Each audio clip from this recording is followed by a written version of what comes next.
Hi, welcome back.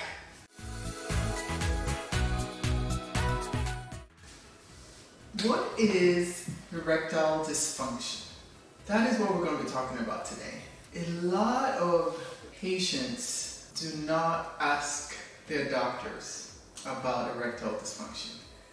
And one of the biggest reasons is this notion that this has to do with your masculinity.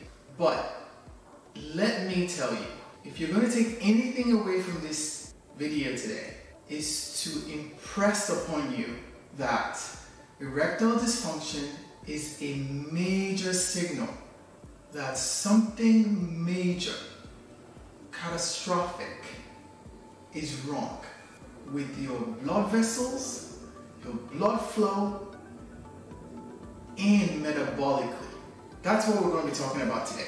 We need to break this myth about how erectile dysfunction has to do with your masculinity.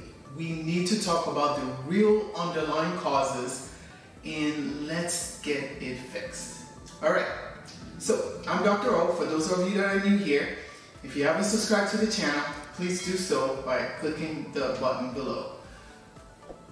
Erectile dysfunction is the terminology that we give to when the male appendage is not able to maintain an erection during intercourse.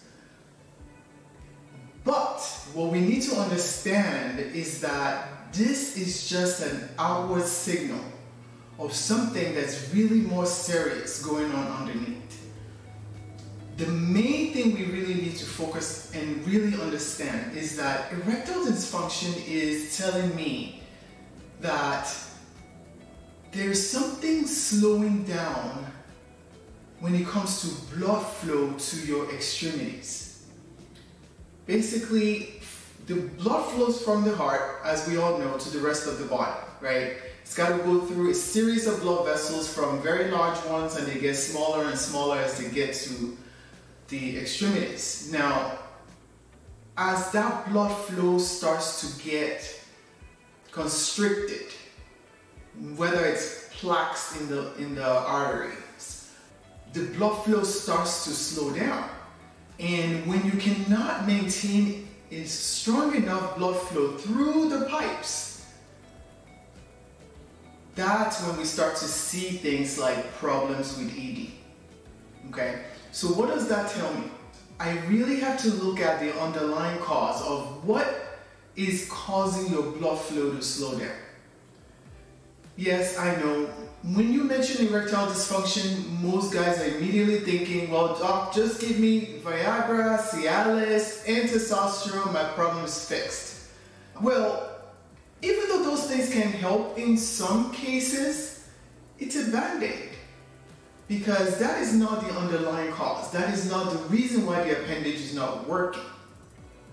The underlying cause is that the blood flow to that tissue is impeded. And we need to remove that or resolve what's causing that for us to really get to the point of fixing the real problem. So for me, when I see erectile dysfunction, immediately the bells are going off in my head. I need to check not just your hormones, I need to see how your blood pressure is doing, not just when you're in my office, but what is it doing at home when you wake up, right? Multiple times a week. How is it when you're stressed? How is it when you're sleeping? There's a lot of things that those data points tell me about what is really going on with you. Besides blood flow, the other very, very important thing about erectile dysfunction is metabolic issues. So what do I mean by metabolic issues, right? Most of us immediately think of things like diabetes. Yes, diabetes is going to make it more likely that someone will develop erectile dysfunction. But what is it that is wrong with our body before we even get diabetes that a lot of people have and don't even realize, right? One would be inflammation, and the next one would be insulin resistance. Yes, insulin resistance can be an underlying cause of someone having erectile dysfunction. So yes, you can run down and get that blue pill and you can start taking it, and for a period of time it will help, right? Because what is that blue pill going to do? It is going to vasodilate, which means it's going to try to open up your blood vessels temporarily, right, for that hour or two or more. But is it really fixing the problem? The problem, which is that that blood vessel now is getting permanently constricted, right? So we want to fix the underlying issue. So how does insulin resistance play a role in here? Well, one of the things we start to see in a lot of patients that start to develop erectile dysfunction is that they have a lot of abdominal fat, right? What we call visceral fat. This is the fat that sits on top of your internal organs, you know, around the belly. We call it the bear gut. But when we start to see this excess amount of fat, this fat actually starts to release chemicals that we call cytokines, that they start to interfere with the way different organs within your abdominal cavity work. They interfere with the way your blood sugar is controlled.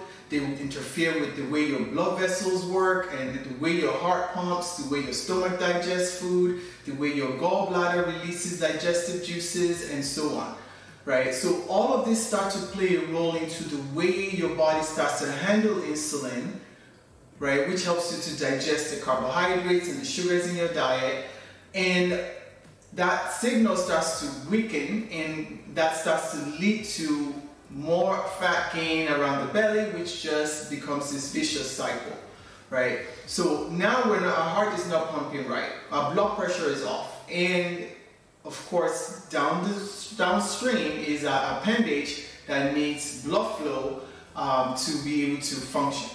So can we help someone that has erectile dysfunction? Absolutely. But the first step is actually just talking to your doctor about it.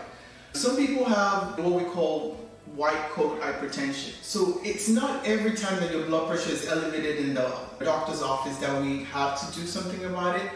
Because the white coat hypertension means that when you go into the doctors, because of the fear of being diagnosed or just the anxiety around the visit, your blood pressure can be elevated, right? So when we see that, sometimes we might not treat that blood pressure right away. We will tell you, go home, check your blood pressure consistently at home, maybe the first thing in the morning for a few weeks, and record it, and then that way it will give us a better, indication of what your true blood pressure is. But if we can see that your blood pressure is elevated consistently, even at home in a non-stressful situation, then that is an indication that we have to start dealing with some of that problem, right? We have to start fixing why your blood vessels are constricting. What is the inflammatory process going on that's causing that? Is it from your diet? Is it lack of sleep? Is it lack of exercise, right? We have to start looking into that so we can fix the blood pressure problem, okay?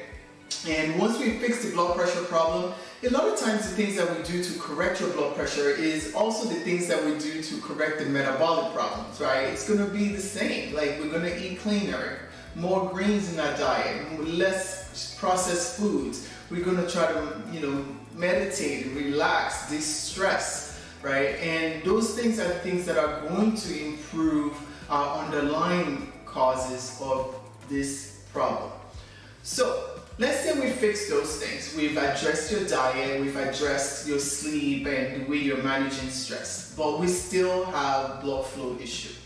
There are other tests that we can do, right, to look for blockages in the blood vessels. We do, duplex ultrasound, we call it, to kind of really measure what the real blood flow in your arteries are and see if there might be some blockages that actually needs intervention, right, where we need to stent things way before we get to your appendage, right?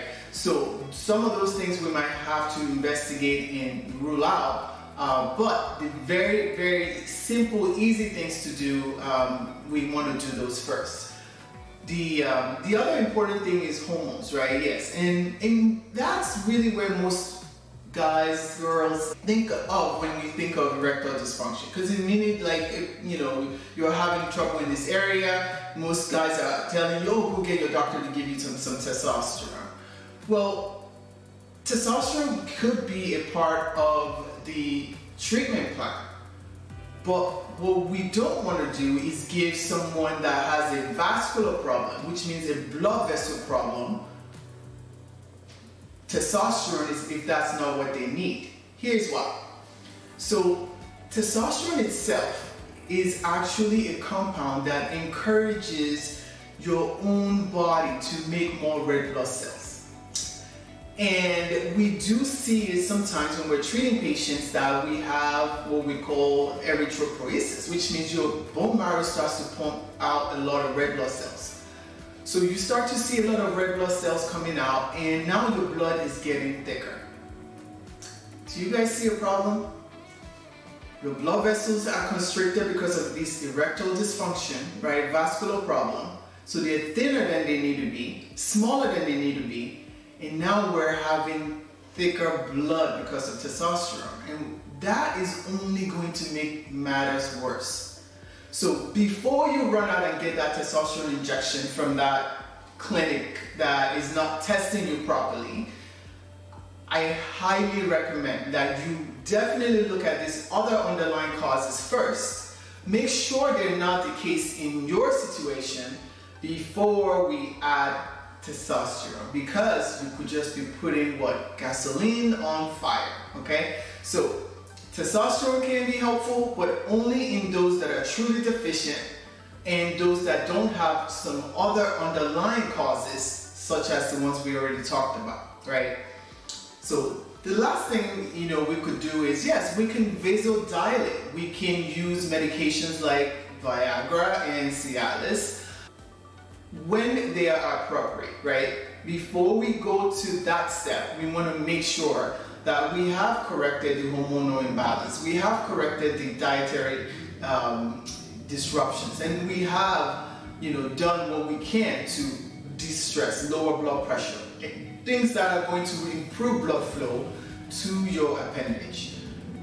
I hope that helps, and I want you, if you're having a problem with this, do not feel shy from talking to your doctor about this. This is a major signal that we can use to intervene in bigger problems down the road, right? Because what does a vascular problem mean? It means you're at high risk for heart attacks, for strokes. So we do not want to be ashamed of talking about this issue, which might be maybe the only signal that you have to let your doctor know something is wrong.